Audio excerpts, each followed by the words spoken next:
It's here, the new phone book's here. This is $100 worth of knives. I'll take them out. I just wanted to show you this is what it comes in.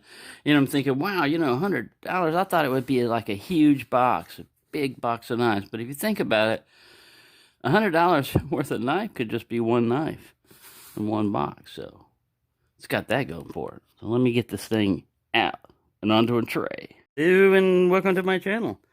Well, this is $100 worth of mostly Rough Riders. There's one marbles in here, and the rest are Rough Riders. And if you want to get a sneak preview, this is what I got.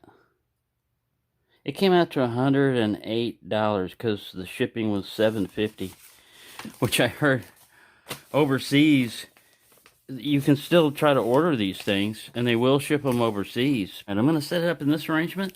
I'm going to kind of like, I haven't opened up any of these boxes yet, so it's going to be a surprise to me also, even though I know what I ordered. I don't know how it looks, and we're going to find out. I'm going to go with the marbles first. Wow, it came with a little pouch that says marbles. I don't remember what this was I ordered on this one. Oh, wow. Yeah, this is the...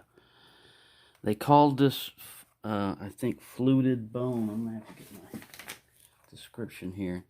This is a marbles barlow fluted pearl handles. And it was $11.82. Now, you're going to get some of this gumminess, you know, stuff that was stuck to something. But this bone, oh, wow. It's like checkering, but... done in a flute. There's not an opposing crosshatch to it. If I can zoom this guy in. I'll look right there at that. See that flute? That's pretty awesome. Fairly well centered. Like I said, they're gonna, you know, require some cleanup, you know, but you get a little pouch. I mean, it doesn't have anything else in it, but still, it's a padded pouch, too. It's padded with foam or something. The description didn't say anything about packaging on a lot of these. You know, and I knew, like, some of the long rifle and even that Bowie series are... This is the pin blade on it. Not bad, no half stop. In case you were wondering. Yeah, you can gain access to that one, but it's a little maneuvering. A little bit of marbles. Each one I'm going to go into more detail on, but right now we're just going to kind of like check it out and look at it. I like this one. This is nice. That fluted bone feels really good in the handle. So there we go. We start off with a cool little barlow. Big box. Big box, big case. And a little knife inside. Alright, this is the Outdoorsman series. Now, I learned from when I first started collecting Rough Riders that the Outdoorsman series usually had an acorn on it, and it usually was like a tobacco smooth bone or something kind of finish. So I learned to start looking for those and even searching, you know, on eBay for acorn, you know, or Outdoorsman. And it's strange, you know, because you would think, alright, if I put Rough Rider in the name, I'll get anything no matter what they spell it. But sometimes you gotta go for the weird spellings and you'll get stuff. Now these are one of these double take. I knew they made a canoe and everything. See what I mean with the acorn pattern? But a double take, already this thing's thick. Like I said, when I get to do the detailed ones, I'll break down the weight and the dimensions and everything else. But what it is it's basically... a trapper joined with another trapper, or a muskrat joined with another muskrat, whatever pattern they, you know, put up there. I think this is the two-bladed trapper. Now, as thick as that is and getting like that, this still works, functional, still works. It's not overly, you know, huge in the hand. You would think it would. It is kind of heavy. I'd rather just be carrying two separate knives than a chunk like this. It's got that little indent in there. But yeah, it's, I don't know. It's different. You got the nail nicks on the opposite side, so you don't get confused, I guess, or whatever. Watch me get cut. But yeah, it's different. That's all I was getting it for. It was different. And you may think, all right, this is impractical, this is odd, or whatever. But as far as investment goes, people people pay big money for these things a lot of times on eBay. I'm not gonna sell it. It's a Rough Ryder double take trapper, $9. Now see, for $9 I get that, and this bone looks pretty good on that. All right, so we got that one. I got some odd ones like this. You know, there was like only one of them, because when you order it, you go back to check again, and it says out of stock, but you've already ordered it, so you kind of figured out you got the last one. All right, this is Gunstock bone, and the reason why I got Gunstock bone is that's checkering, and checkering is a really nice way of. This is a doctor's knife. Look at that, and the texture of it is just fantastic. This is one of those doctor's knives that the secondary blade, and we got the nice little Rough Ryder horseshoe script or whatever. Yeah, there it is. See, this one says Rough Ryder Sharp Cutlery Company. You don't see that later on, and that's the little anvil right there. There's a little anvil. Inside the anvil it says Tested Sharp. Above it says Rough Ryder in script. But see, that's what I was talking about, tang stamps. You see some tang stamps that they did. They know how to do decent looking tang stamps. And then you see other ones where there's just no effort tang stamp. You know, it's just a number or a stamp. There you go. Nothing artistic about it. This one has the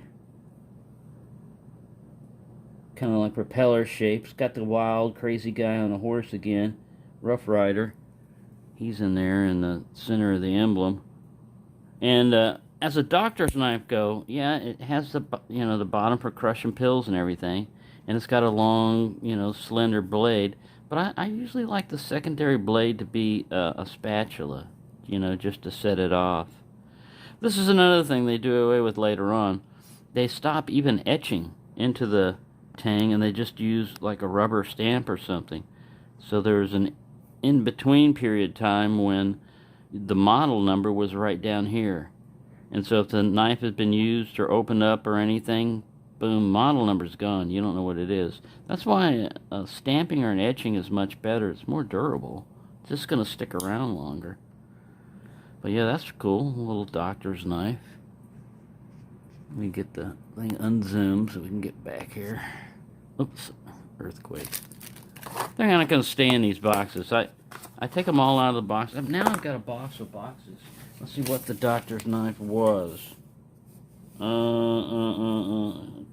Gunstock doctor's knife, $7.54.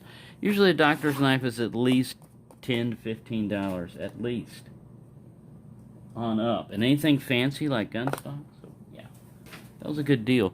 On their website, they would show, this is how much it retails for, this is how much we're selling it, and this is your discount, you know, percentage. And it's like, wow. All right, we got another Gunstock. Now you can see this one didn't have cellophane with it. And you see that dark look behind it?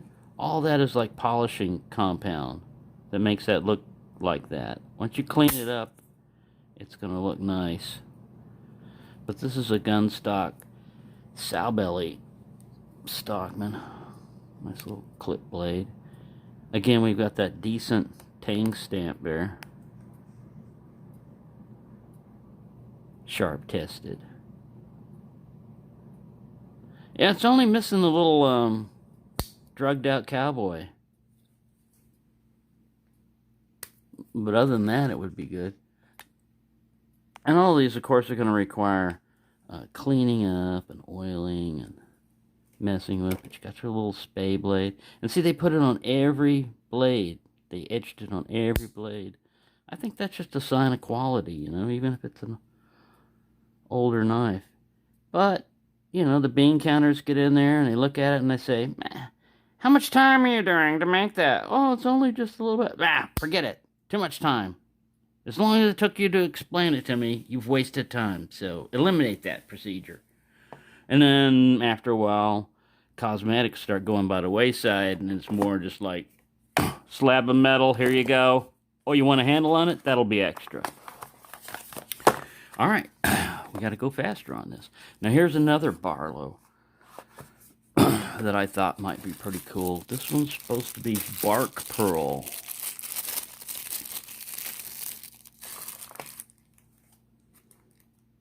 Oh yeah, it's got that cracked look to it. Those might actually be real cracks. Look how it's just like smooth on this side. I don't mind that huge crack going all the way down there.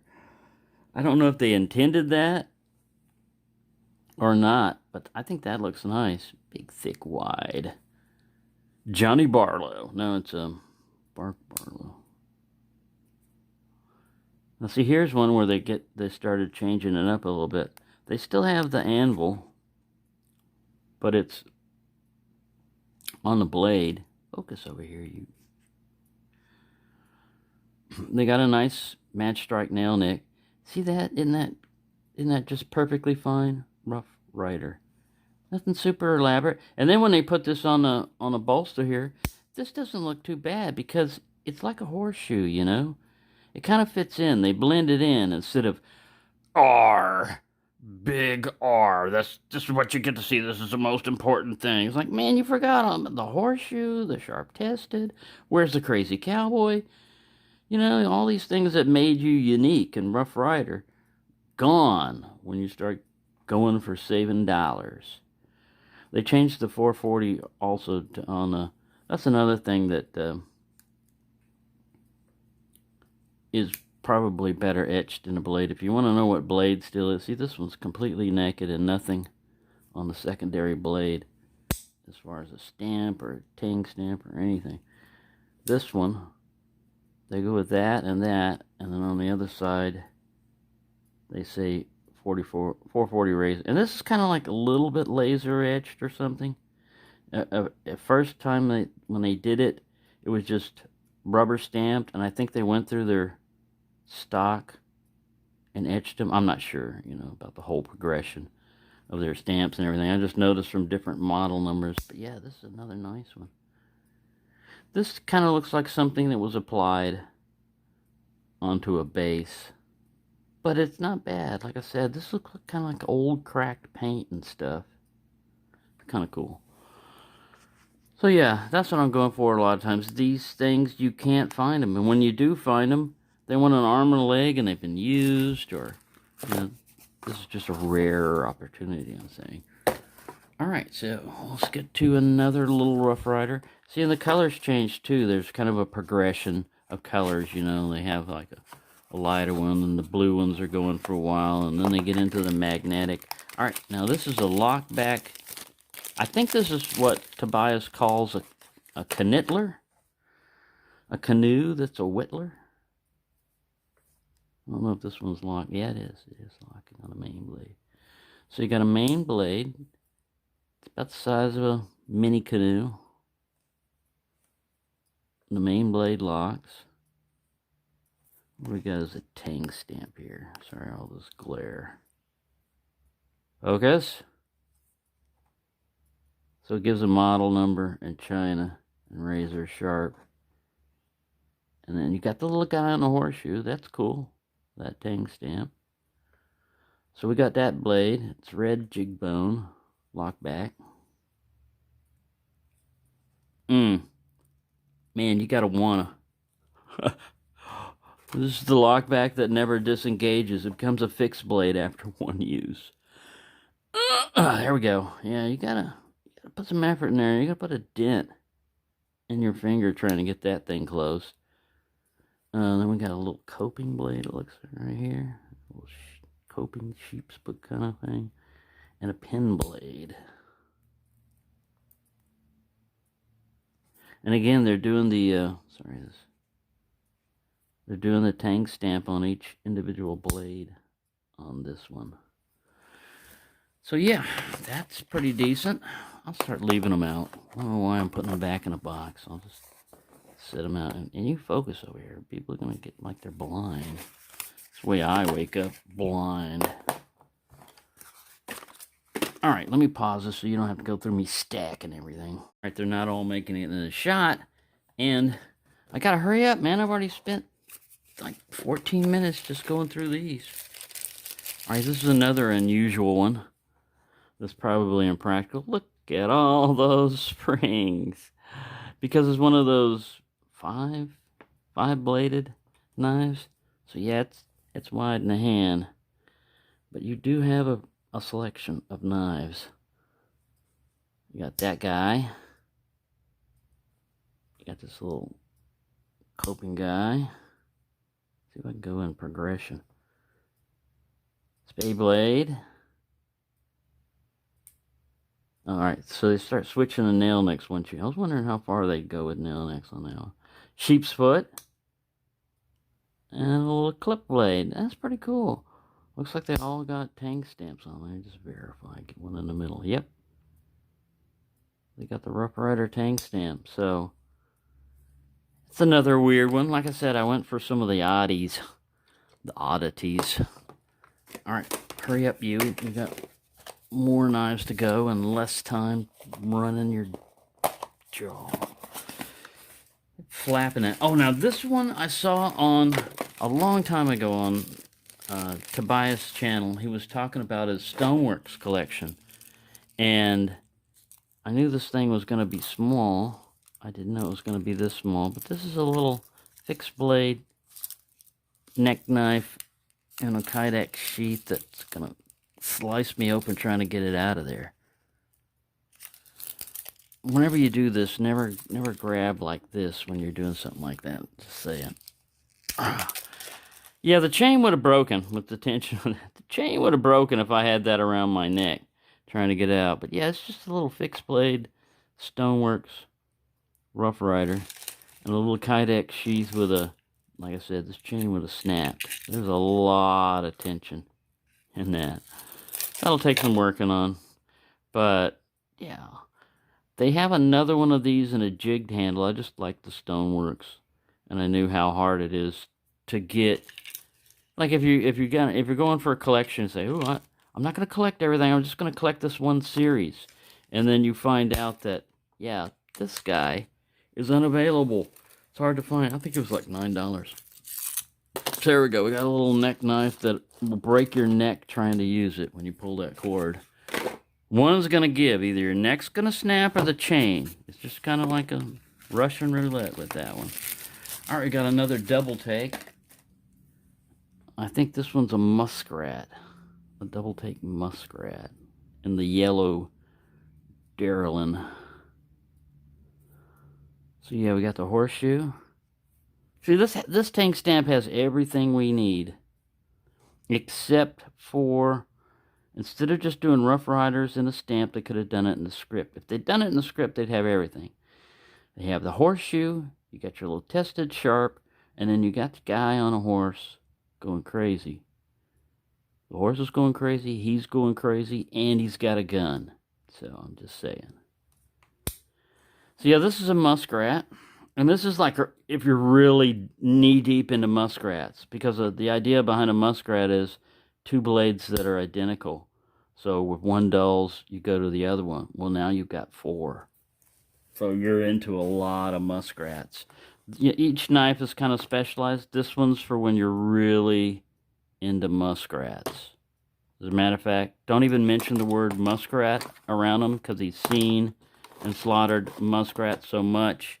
Muskrat soup, muskrat gravy, muskrat chicken fingers. All right, now this is a long rifle one. I'm not zoomed in, am I? I don't think so.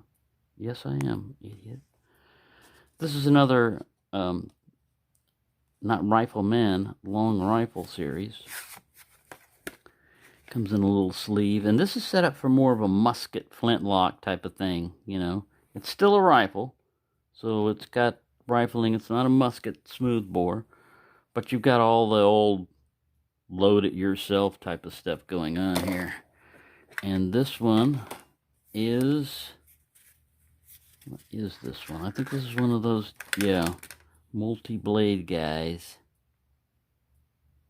But it's done well. You got a nice little rifle there. I like the way they did this bone. Man, if they could do that on more of them, that's awesome. Let's look at our pin blade. Clip blade. This one says long rifle on it. None of these have a half stop on it. And we've got a crazy guy. Tang stamp horseshoe, yeah. Then we go over on this side. And we've got a big, almost spade blade, but it's rounded off, so it's like a spear. That's pretty cool. This is a spade blade. A little one for little spangs. And then a sheep's foot. Yeah, this is not too bad. It's not too huge, heavy, and bulky. I mainly got it just because I knew it was going to come in a tin. There was only one of them, it looked like, or there wasn't a whole lot of them. I don't know why I keep I'd say I'm going to take them out and set them out on the outside when I'm finished. What do? Put them right back in the box. All right, we got one left. This one I don't have any of. I knew it came in a box, and I knew it had a big Bowie blade on it, or Bowie blade, whatever you want to call it. Here in Texas, we call it Bowie. Bowie. Bowie is the singer, but there's actually a town here called Bowie, Texas. Ooh, this is nice. This is the hunter, the folding hunter. Oh, yeah, what's that say? It says zoom in, that's what it says if you want to read it. It says, Bowie. Does that say Ferris? Bowie Ferries, maybe, I don't know. An American, oh, Bowie series. Bowie series, that's an S. Well, I thought, what? There's a ferry that carries Bowie knives, right? Bowie knives. So yeah, got a nice little clip and what is this guy? He's just a drop point. Comes all the way up. There's a word for that. Oh, I don't have my little knife recognition chart out there, but this is like a saw cut bone on it too. Very nice, very nice. It's got some gunk that needs to come off. No crack pins. It's not a cracky. No major gappage. A little bit of something going on down there. Yeah, that's a nice one. All right, so let's take this out. Get all this out of the way. Unzoom. What your problem was right there. And this is everything. This is $100 worth of knives. And I'll get in, like I said, I'll do detailed reviews. If there's any of them that you'd like to see more of first, you know, just hit me up in the comments. Say, hey, I'd like you to look over this one a little bit more. Or tell me how much that one weighs or how wide it is. That stuff, you know, because that's what I'll do on the detailed one. So, there you go. That's my excitement. Now I got a lot of toys to play with and look at and try not to lose. Thanks for watching and have a nice day.